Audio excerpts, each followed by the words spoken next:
Bonjour. Alors que nous regardons avec effroi le carnage qui se déroule en Ukraine depuis plus de 2 ans, impuissant devant l'aberration de la guerre et de la violation permanente du droit international, un de mes proches a choisi d'aller aider à sa manière les Ukrainiennes et Ukrainiens sur place, dont leur quotidien bouleversé. Il s'agit de mon grand frère Alex. À l'occasion de sa 3e visite en Ukraine, il a accepté de partager avec vous ses motivations et ses impressions le jour de son retour. Voici son témoignage. Ok, alors je m'appelle Alex, je suis boulanger, j'habite à Londres. À l'origine, je suis suisse et ça fait 20 ans que je suis à Londres et j'ai une boulangerie. Et après le début du conflit en Ukraine, j'ai rencontré ou j'ai suivi en fait sur Instagram une association qui s'appelle Bake for Ukraine qui supporte les boulangers, les paysans, mais surtout les boulangers en Ukraine et qui essaie de donner du pain ou faire du pain gratuitement pour le distribuer aux gens qui en ont besoin dans les zones près du front et près de toutes les zones endommagées par la guerre. Aujourd'hui, là je suis à Chisinau en Moldavie sur mon retour et je viens de passer 10 jours en Ukraine à faire du pain et à montrer aux gens, à apprendre comment faire le pain. C'est un projet qui me tient beaucoup à cœur, qui est fantastique, parce qu'en fait, Bake for Ukraine, ils ont réussi à trouver une vieille boulangerie mobile de l'armée suisse des années 50 en Ukraine. Ils ont réaménagé, ils ont refait, et maintenant on l'utilise comme boulangerie pour faire du pain et le distribuer. Donc c'est un camion de l'armée suisse des années 50 dans lequel il y a 3 fours, enfin il y a un four à 3 étages, un mixeur, et le four il peut fonctionner à gaz ou à bois. Et voilà, donc en fait l'idée c'est d'être autonome. Et ça c'est mon 3e voyage en Ukraine. Et la première fois je suis venu à Odessa déjà pour travailler avec cette boulangerie.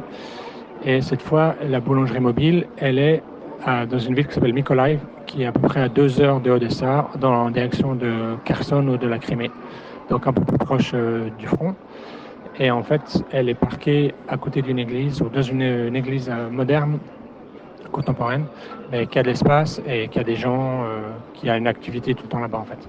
Du coup, moi j'y ai passé une semaine et on a fait du pain et on a essayé de voir comment on peut optimiser la production, faire le plus de pain possible en une journée, expliquer ou entraîner un boulanger, enfin quelqu'un sur place qui n'est pas boulanger, mais lui montrer comment ça marche, comment faire du pain, comment gérer la production d'une cinquantaine ou d'une centaine de pains. Et à la base, quand je suis arrivé, il faisait 30 pains. Maintenant, on a passé la production à 100. Et l'idée, c'est qu'ils puissent faire à peu près 200 pains par jour de travail à 2 personnes. Donc, le travail que j'ai fait sur place, c'est déjà montrer les techniques de comment faire le pain, mais c'est surtout aussi d'améliorer la production. Et qu'est-ce qu'on va faire? Acheter le matériel, trouver le matériel qu'on a besoin pour faire le plus de pain possible en une journée. Donc, vraiment d'optimiser ça. Ce qui a été incroyable aussi pendant cette semaine, c'est que 3 fois, on a fait un voyage à peu près à 1 heure de Mykolaiv, dans des villages qui sont complètement détruits, encore maintenant, et on a distribué du pain aux gens, la population sur place.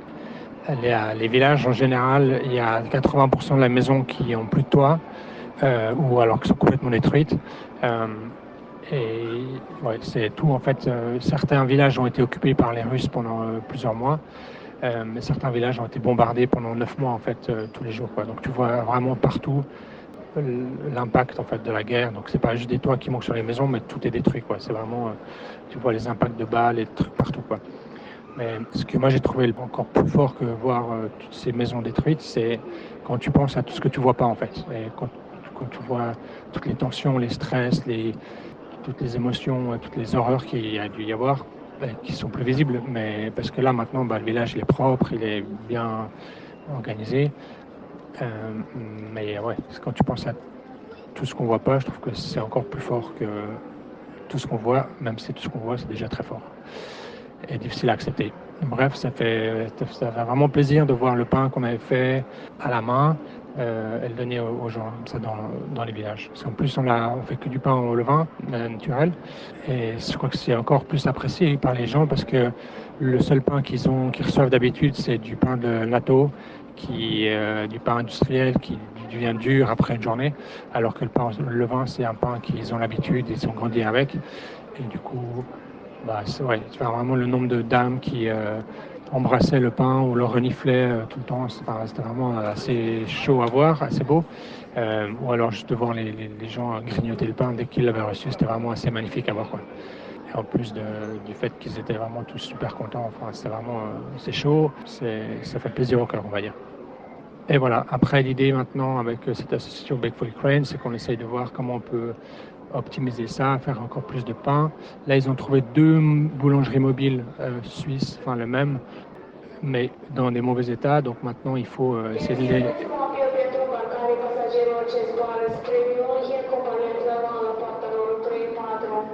Donc ces 2 nouvelles boulangeries mobiles, maintenant il faut les réparer, les restaurer, les mettre fonctionnelles.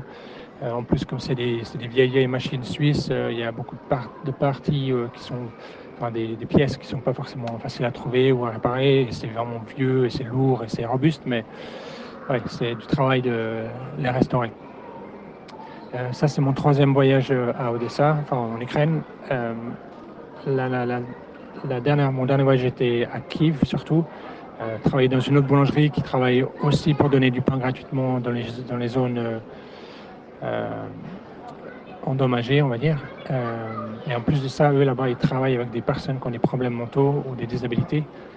Donc c'était vraiment super intéressant en fait de voir ce pain fait par des gens qui normalement n'ont pas accès à un travail gratifiant et en plus qui est donné gratuitement après à des villages détruits ou des populations près du front, quoi. C'était vraiment assez impressionnant aussi.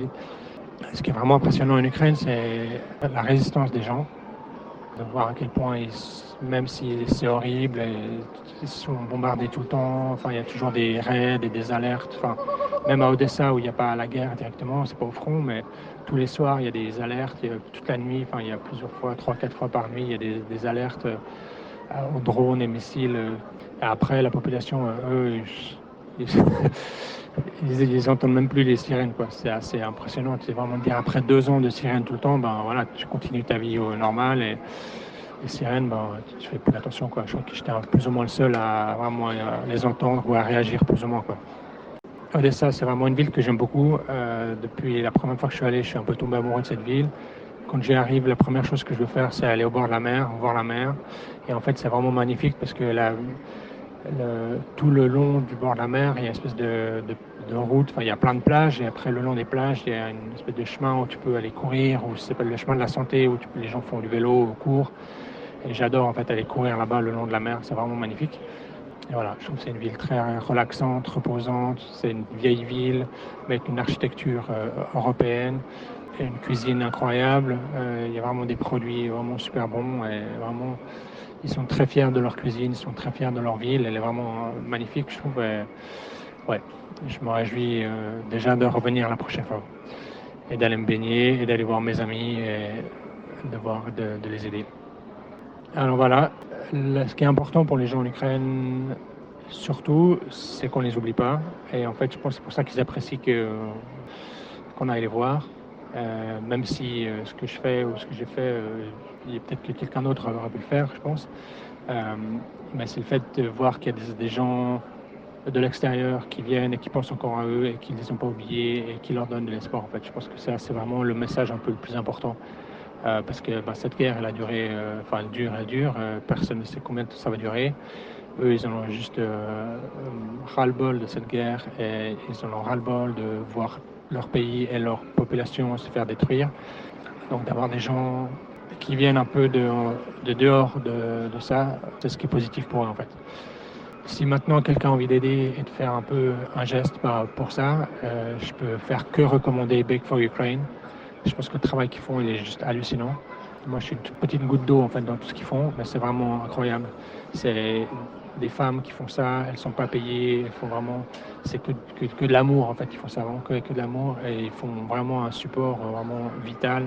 Enfin, ouais, moi je l'ai vu vraiment de première main, on va dire, enfin de mes yeux, et c'est pour ça que je voulais y aller aussi en fait, c'est pour vraiment être sûr, ok, voir comment ça se passe. Et là vraiment, c'est vraiment incroyable ce qu'ils font. Et évidemment, ils n'ont aucun financement en Ukraine, donc c'est que des dons.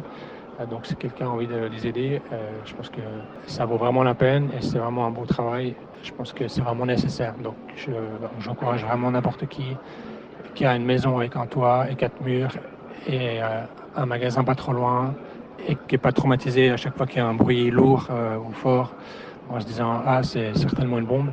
Ouais, je pense que ça peut être chouette de partager un peu ce qu'on a. Donc voilà, j'espère que ça vous aura aidé un petit peu.